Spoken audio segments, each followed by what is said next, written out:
Hi, everyone, and welcome to our third episode of Snickle and Fritz.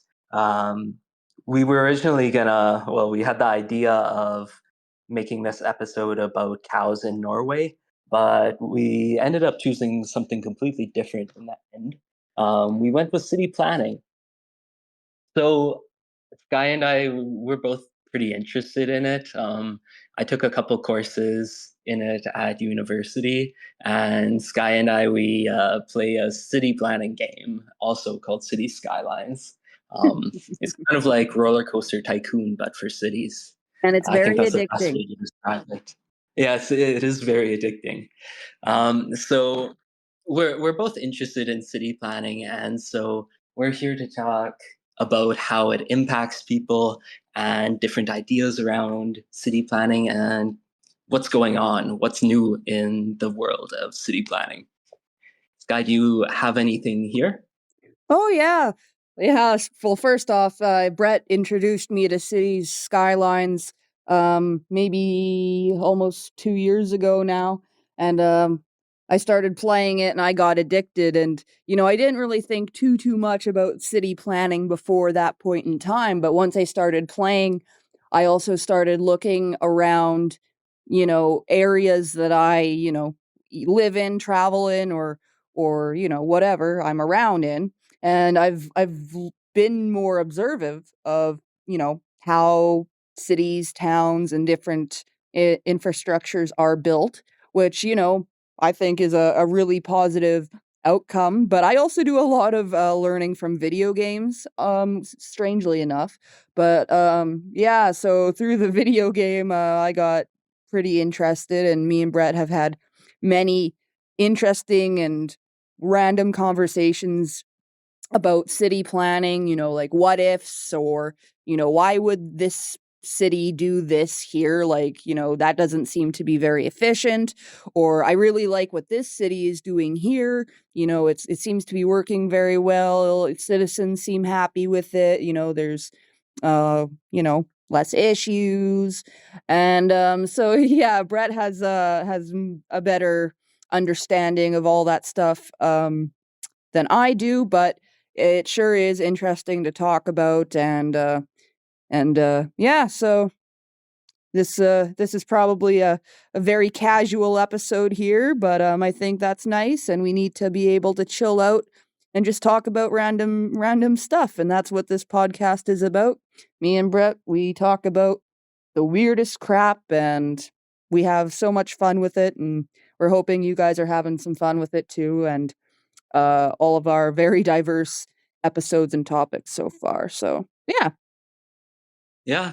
And we are now an international podcast.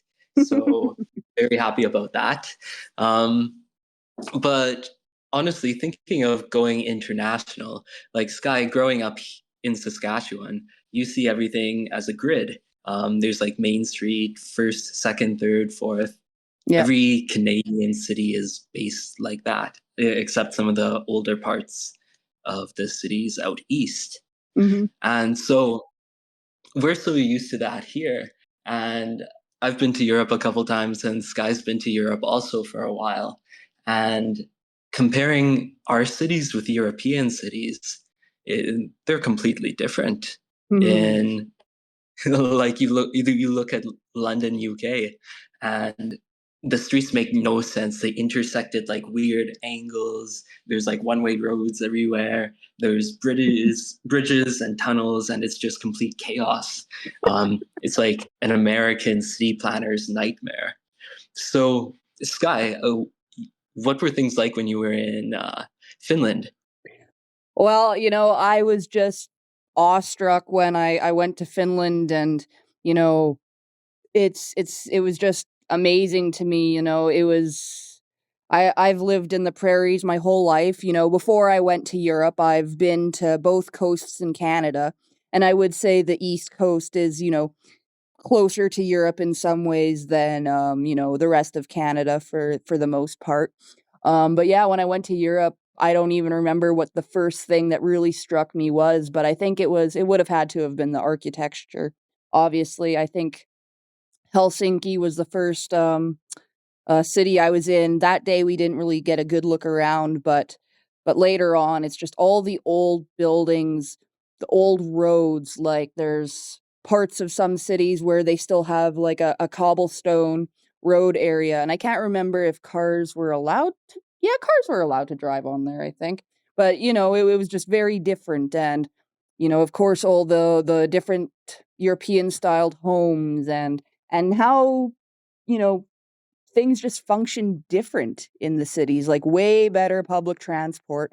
Like I had never taken like buses in my life or anything. Well, besides, going from one rural part of Saskatchewan to like a city or something. I used to go to Saskatoon to visit my grandma, whether on a bus or a train sometimes, but they were very few and far between, long delays.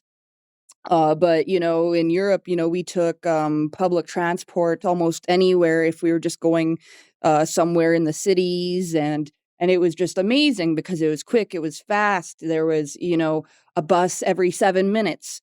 Um, so it was just amazing, and it was just so much different than what I've experienced my whole life.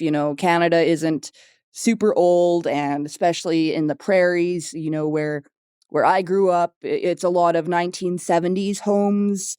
Um, you know, a lot of them look alike or they have the same features, but and when I was in Europe, I also went to Estonia and Sweden, and spent the day in Stockholm in the old part of the city.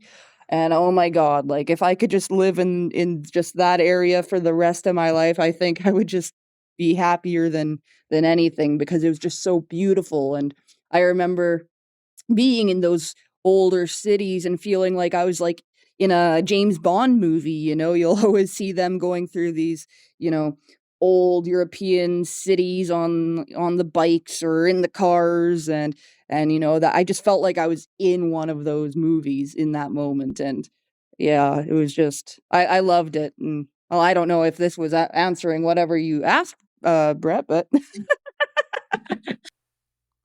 Sky from the future while editing. I forgot to mention the roundabouts in Finland. I happened to do a lot of driving while I was in Finland, and it was very scary at first because in a lot of places, instead of intersections, they have roundabouts. And there's multiple lanes in a lot of these roundabouts, and sometimes some lights. And so I remember how much anxiety I felt the first time, or the first few times I had to drive through them. But then I got really good at it. And so it's funny because around here where I live, people complain a lot about roundabouts, and people don't know how to drive in them. But in Finland, it was just a natural thing, and it became very easy. And so I have no problem with roundabouts now. So I I had forgotten to mention that, but If I'm being honest, I don't remember exactly what I asked, but that was a well, good answer. heck yeah. But yeah, they're Um, very different. But I thought it was cool. We both have been able to go and experience Europe in different places in Europe. So I thought that was a great way to kind of start off this episode. yeah, and you go and you look at just how things are different, like how they function, public transit and that type of stuff in Europe. Even between the cities, there's high-speed rail links. Sometimes the tickets can be really expensive. Other times it can be really cheap. Germany had this program where you paid, I think it was €9 a month, something like that, and you had unlimited travel on regional trains. So it is heavily subsidized, but it's it makes things very efficient. That's something that struck me. Well, I thought it was pretty crazy when I was in Germany. Yeah, no, that's yeah, no, the public transport over in Europe is a totally different kettle of fish than over at least in Canada. I know in the States that they sometimes have better transport depending on the city and state. Um but yeah, around here, at least in the prairies, we don't have very reliable public transport. The I think it was all the bus lines like that would run all over Saskatchewan, they were shut down a couple years ago, which, was very unfortunate for people from rural areas trying to get to cities, to see family, go to appointments. It's unfortunate that we have so little public transport, at least in Saskatchewan. Yeah, and speaking to Alberta, we do try in some ways, especially Edmonton and Calgary. They are trying to enable public transit use, but it's still not quite the same, and it's not achieving all of its goals. Um, so, looking, for example, up in Edmonton at the LRT network, they have two main lines running mostly north and south. And then through the downtown core. They're building this third line called the Valley Line, and it was supposed to be completed a few years ago. It was delayed because of lots of different reasons. Um, they had issues with the bridges, and then the pillars were cracking, and it was just something wrong was going on clearly. So you have these like large infrastructure projects and they're getting this bad publicity, and rightfully so, but it makes it difficult for governments to invest in public transit because people go and they see all of these problems that are happening and they see all the bad news articles, and it's the criticism, it definitely needs to exist and it needs to be there, but it's impacting the way that the public views public transit. So I think Mhm. that's one of the reasons why we struggle so much in North America, at least, But yeah, where we yeah. always have these project delays. It's like a double-edged sword. It's like, the people want, better public transport, but because it's not what the people are wanting it to be, they're, not as likely to use it, right? But then if they're not using it, then the funds aren't going into it, so they can't, if they don't have the funds, it's harder to improve. But, if it's not, going to be as beneficial to someone as, they would, then it could be, I could see why they wouldn't want, to spend their money. But at the same time, we have to give a little to get a little. Yeah, I think so. Um, it's always a struggle in North America, honestly, in that way, and different places too. Like Thailand, I was amazed.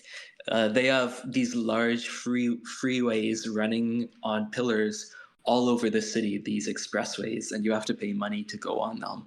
And you're just driving over like other streets and buildings, and it's just insane. And even though these are expressways, everyone's stuck in traffic.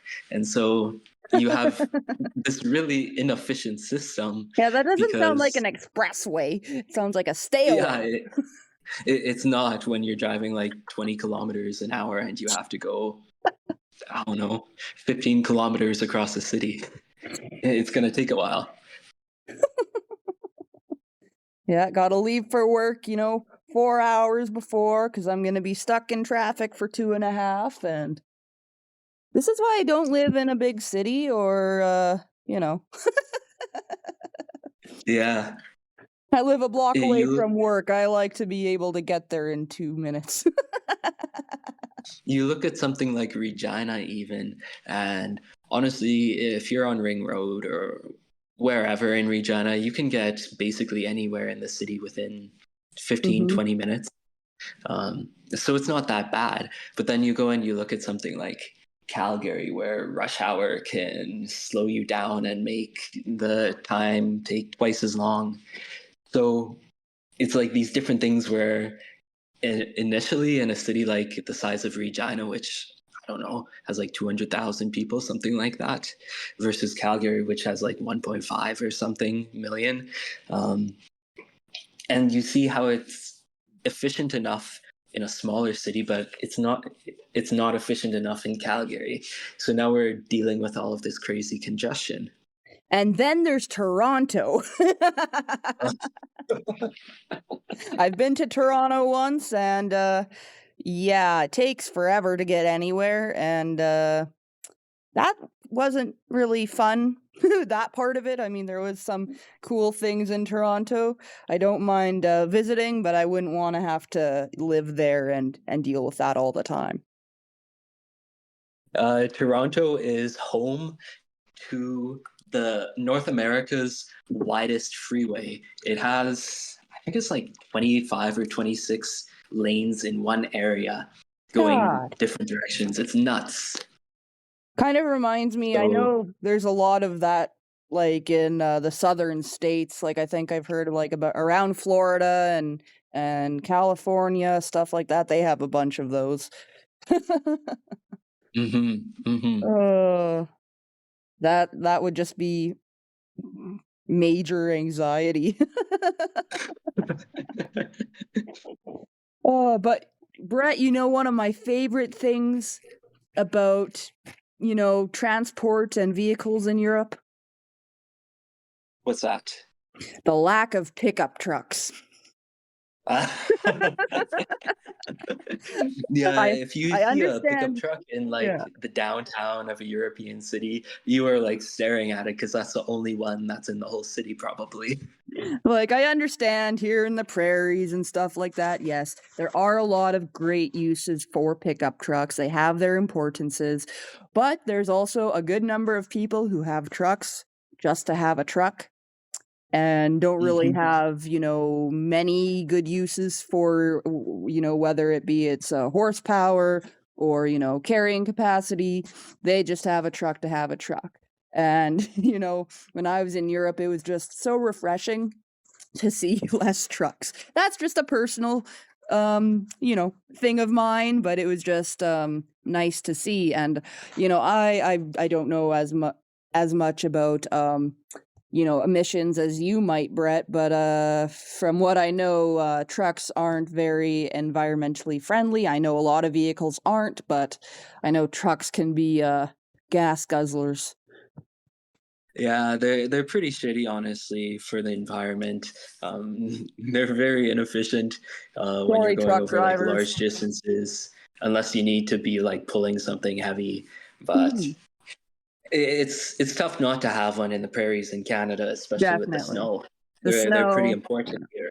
Yeah, like I am thankful for all the truck drivers, at times there's been times in the past where I've gotten, stuck and, truck with a tow rope get me out. I'm very thankful for that. And, especially for farmers, trucks are important. You gotta be able to take your trailers, you need to be able to move equipment and, haul crap. And so they do have their Mhm. importances and they do have you know, they're good parts.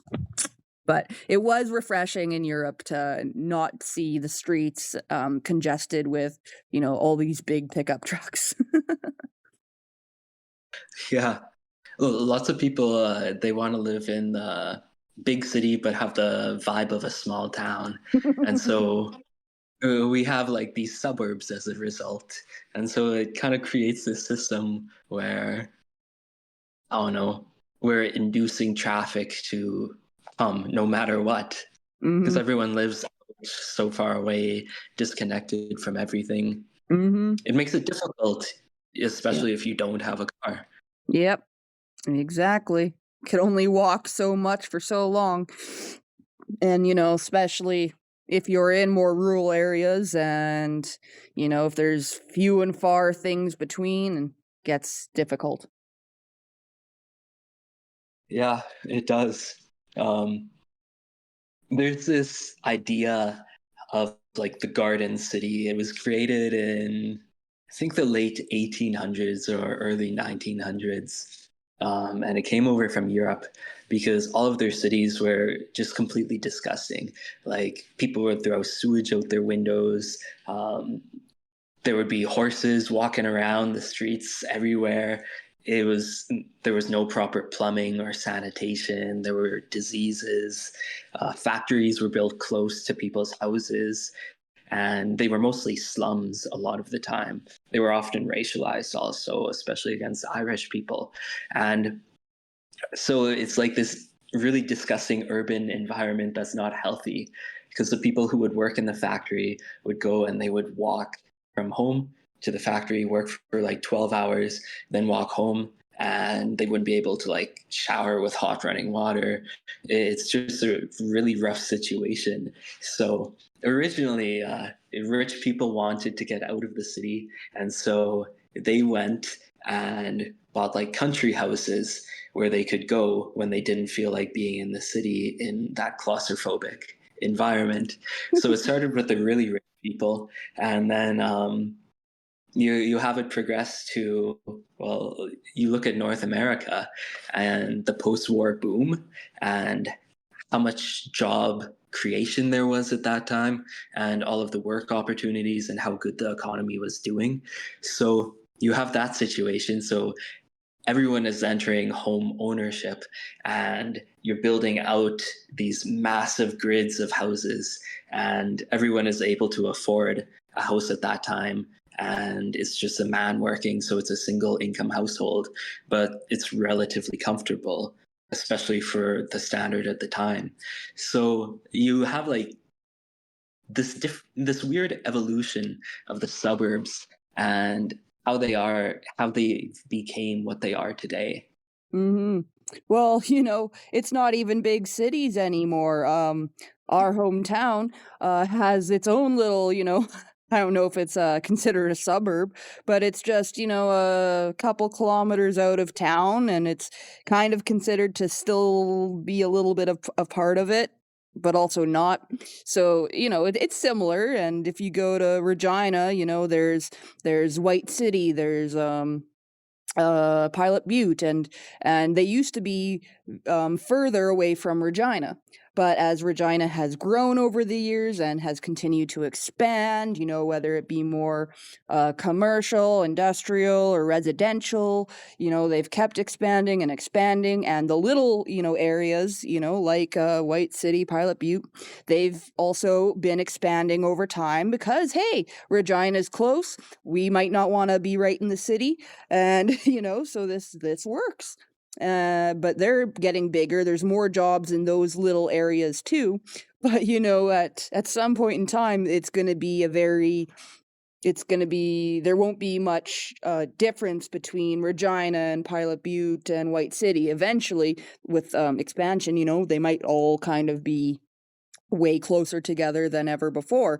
So, uh, Yeah, that's exactly how it is in Edmonton, with Edmonton and Sherwood Park and St. Albert. oh my God, that Sherwood drives Park me and nuts. St. Albert, they're kind of the rich areas that rely on the city of Edmonton's services, but they don't really contribute tax revenue to the city of Edmonton.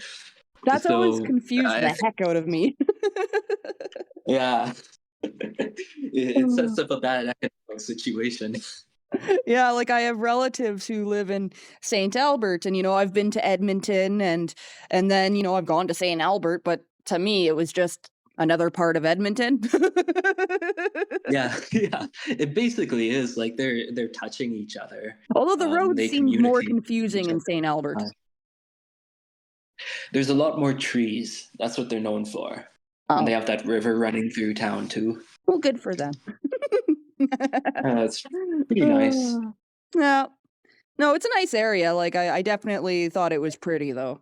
But then you go and you look at how roads are managed in a city, and it's the city that's always paying for it.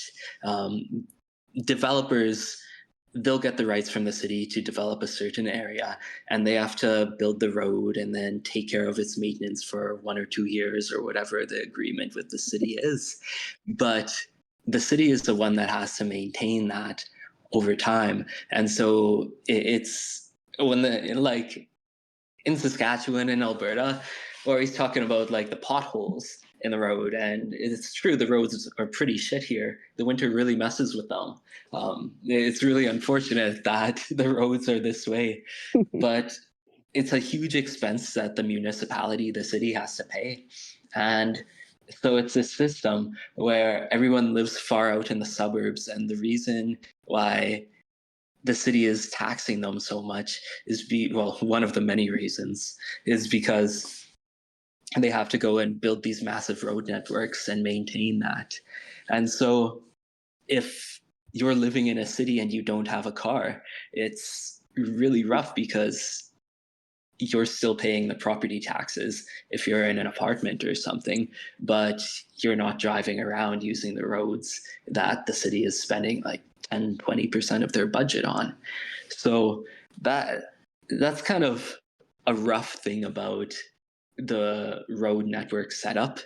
And so it's the system where it incentivizes people to go and drive more.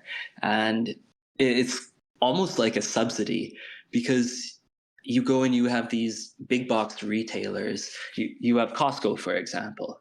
Costco is basically just a warehouse, and they go in there and you have to buy it in bulk. And there's pallets everywhere always, and they store all of the product on the huge stands above you. And it literally is just a warehouse. So what that means is that Costco has to pay to ship to this warehouse, and they don't have to pay like a normal grocer would. They don't have to have that extra connection between their distribution warehouse and a grocery store. So that's one of the reasons things are so cheap there. But the money comes from somewhere and it impacts it in a different way. And so you go and you look, and Costco creates a huge amount of traffic. Wherever you put a Costco, there's going to be a crazy amount of people going through the gas station. I'm guilty. I do that all the time. Because it's a system that it's the most efficient use of, I don't know, transportation, yeah, at least right now in auto-centric city. So the city is going and paying for all of these roads and all of the traffic that wears down these roads when they go to Costco. And so the city is the one paying for it. So it comes out of property taxes. And instead of, well, I guess one of the reasons Costco is so cheap is because they're able to not have that extra grocery store. Everyone just comes right in, and that creates a lot of traffic compared to the normal grocery stores where there is a truck that transports all the food directly to the grocery store, and then people normally don't have to drive as far to get to a normal grocery store as they have to drive to get to a Costco. And so in the end, it's the city and property taxes that are subsidizing Costco's business method, because Costco is able to cause the consumer to drive all the way to the warehouse rather than take the product closer to the consumer. Yeah. Just kind of backtracking to what you were talking about earlier about, and about Costco and, parts of the city. And this is where, some of the bigger things are like Costco, which will bring more traffic to that area. One of the things that comes to mind for me most is like, Regina comes to mind first because that's the city I typically visit the most. But this is like in almost any city nowadays. And I know we've talked about this before regarding Edmonton and potential changes they're making with, city planning. But, there's often the different areas in cities now where, every, I don't know, couple kilometers or miles, or just different ends of the city, there's going to be the same things, such as there's a Walmart over on this end and there's a Walmart on that end. There's the strip mall areas where there's like the Marshalls, the Shoppers Drug Mart, and um, places like that, along with some other restaurants in that area.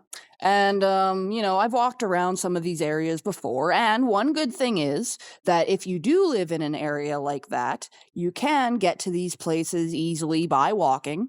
But then again, if you live just in a normal residential area in a city, you'll still probably have to drive further to get to, these places. or to go to a grocery store, or now I have to go to this end of town and I need something from that end of town. So, there's there's pros and cons to all of it, I guess. Yeah, there are. And now you're also seeing a shift in the way that cities want to develop. Uh, right now, I'm looking out my window and I see the construction. There's a new building being built. It's 8 stories so far. I'm sure it's going to keep going taller. So there's lots of redevelopment that's taking place inside neighborhoods in cities and densification also.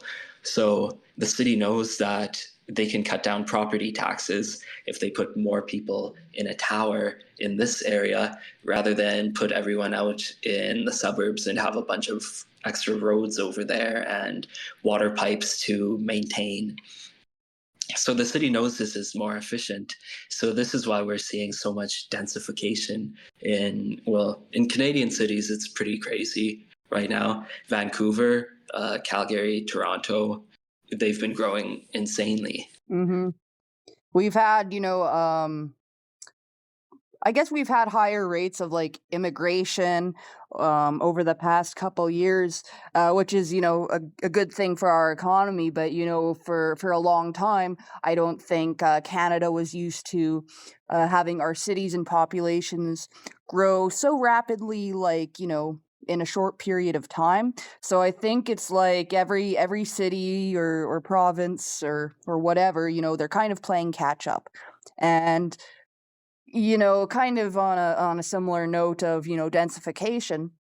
I remember years ago, I watched a couple of YouTube videos, and it was kind of, these people envisioning, what it could be like in the future if the world is, so overpopulated. We talk already in this day and age about our world being overpopulated in some ways and areas with human beings. And, we're just going to keep growing and growing, and there's only so much room on the planet. We all need to be able to have enough food to eat. We need to have enough water to drink. We need to have enough land to make those things possible. Like in the prairies, our farms are very important. We need to have that land to produce food, to, I don't know, like animal stuff. I can't find the right word in my mind, but raise cows, cattle, have horses, pigs, and, whatever else,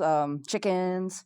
And so they need that space. And so I think in these videos, they were talking about, eventually more and more people being put up in towers, and that's going to become more of the norm because you could take up less, you know, I think it's surface area. My Yeah, I math. think you got that right. Yeah, it's not, less area in general, by building, a building that's only so wide and so, so long, but then you could make them taller, you could fit in more people. And then I also saw, they were, thinking about, well, what if we could put like, gardens and stuff on the roof or have different floors also in some of these buildings, for, indoor gardens or producing, other goods like that.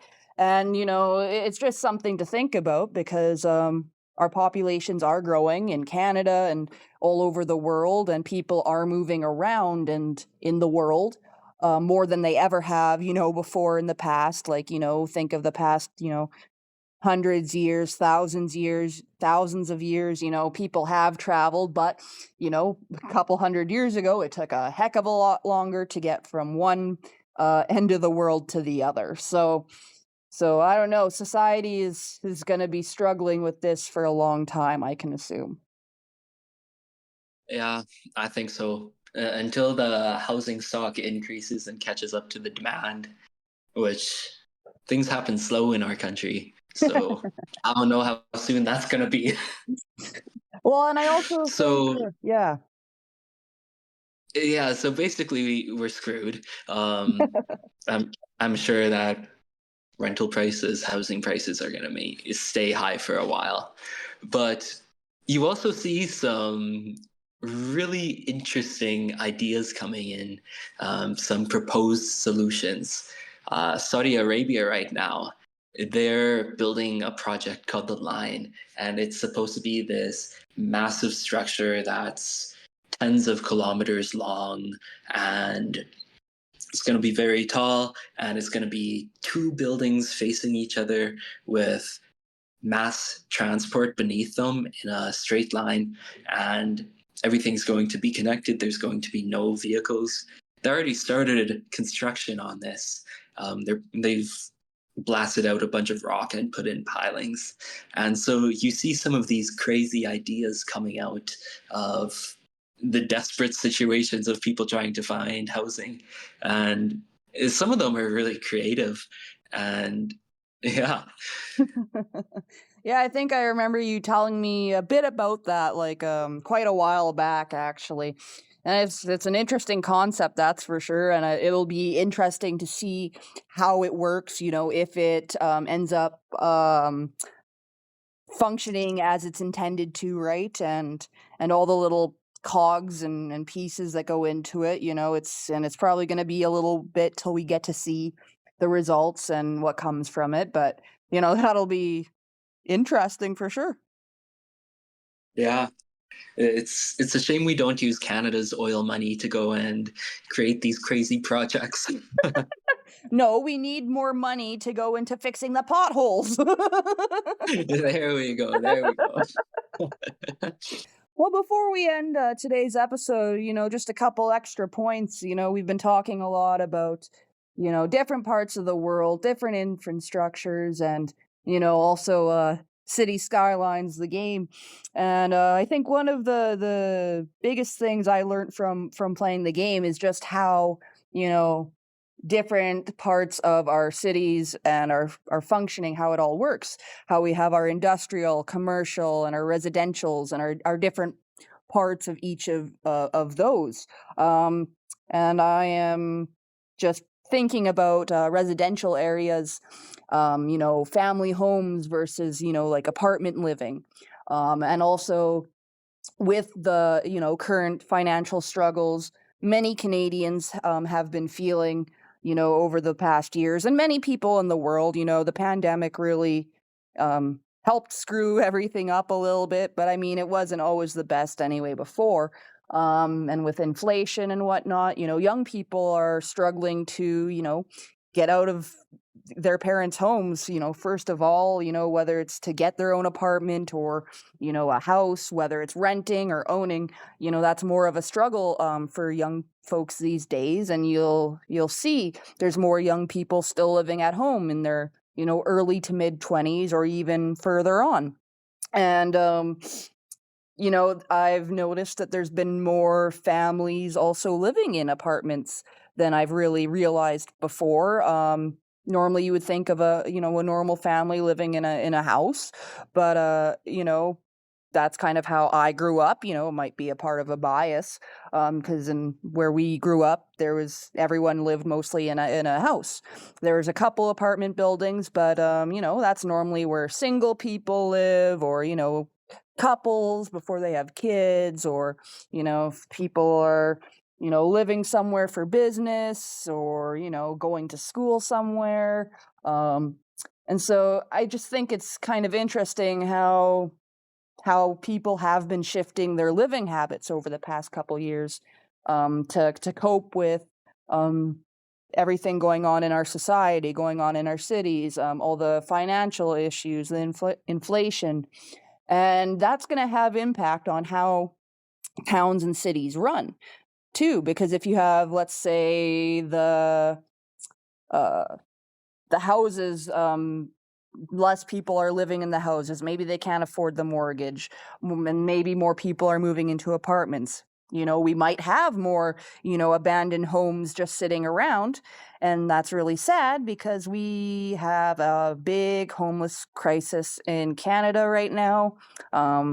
It's just been getting worse. And I've just been seeing more news about, how homeless people have been, treated recently. I mean, it's not something that's easy to talk about, and that's something we might talk about more in a podcast later on in the series. No promises for when, but it's just interesting to see the impact every little thing in our society, in our towns, in our cities, and just our country and our whole world, how they all work together, and for the better or for the worse. So I don't know. I just felt like touching upon that briefly before we ended off today.